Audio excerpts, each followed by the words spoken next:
Assalamualaikum warahmatullahi wabarakatuh. Shalom, Om Swastiastu, Namo Buddhaya, Salam Kebajikan.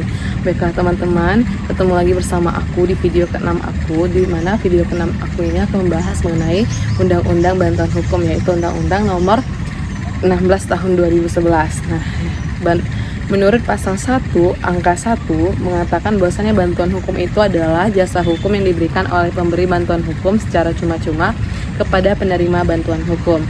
Pada pasal 2, bantuan hukum itu dilaksanakan berdasarkan azas huruf A keadilan, huruf B persamaan kedudukan di dalam hukum, huruf C keterbukaan, huruf D efisiensi, huruf E efektivitas, dan huruf D akuntabilitas.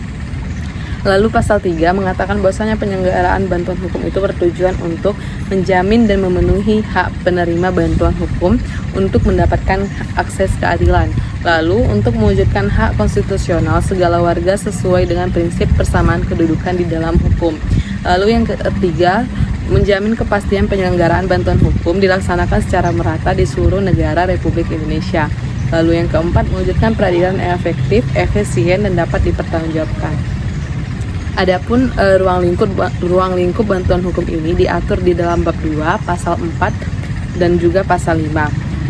Pada pasal 6 dikatakan bahwasannya bantuan hukum ini diselenggarakan untuk membantu penyelesaian permasalahan hukum yang dihadapi oleh penerima bantuan hukum.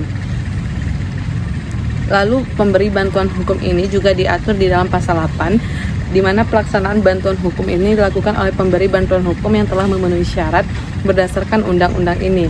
Adapun syarat-syarat pemberian bantuan hukum sebagaimana dimaksud pada ayat 1 meliputi berbadan hukum terakreditasi berdasarkan undang-undang ini, memiliki kantor dan sekretariat yang tetap, memiliki pengurus, dan memiliki program bantuan hukum.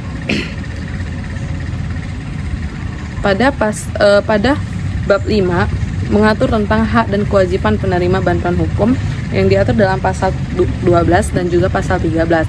Adapun pada bab 6 itu mengatur tentang syarat dan tata cara pemberian bantuan hukum yang diatur dalam pasal 14, pasal 15, dan juga pada bab 6 diatur tentang pendanaan bantuan hukum yang diatur dalam pasal 16. Baiklah teman-teman, sekian materi dari aku. See you.